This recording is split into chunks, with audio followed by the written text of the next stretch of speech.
Now to Bob Pisani with today's ETF Edge, the anti-Mag 7 trade. Tell us more, Bob. It's about time, Scotty. One of the biggest IPOs of 2024 has been the Magnificent 7 ETF. You know that. It's got $800 million in assets. What about the other 493 stocks? Some investors are concerned about concentration risk. They're looking to go the other way. Now there's an ETF for that. Let's talk with Sylvia Jablonski. She's the CEO of Defiance ETF. Sylvia, you got it. You launched an ETF that tracks the S&P 500 minus the Magnificent 7. Why do we need an ETF that cuts out the Magnificent 7?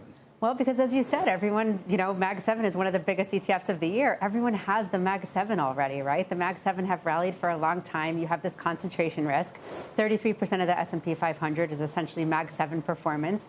And we're moving into a period now where, rates are being cut. Monetary policy is more favorable for kind of small caps and broadening out. And I think it's just to diversify your market risk, right? You kind of live and die with the Mag 7. If they're up, you do great. If they fall, you just don't capture market performance. What do investors gain by having more diversified market exposure? And just tell us what's in this, first off. What does it look like absent the S&P, absent the Mag 7? Sure. It looks like Vistra, which is up over 200%. It looks like Eli Lilly, which is rallying. It looks like Palantir, which is up over 162% year to date. Berkshire Hathaway.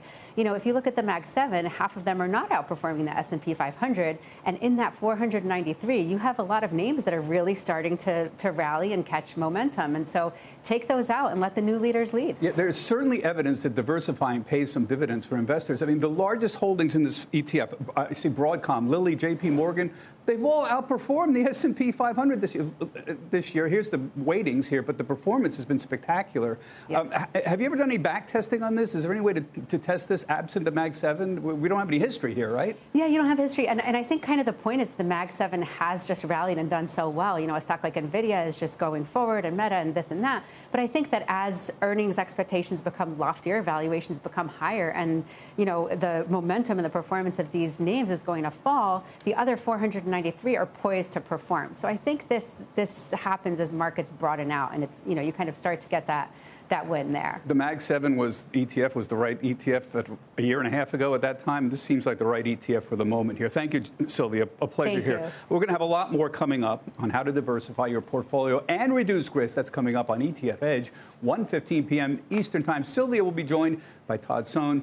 He's the ETF and technical strategist at Strategas Securities. That's etfedge.cnbc.com.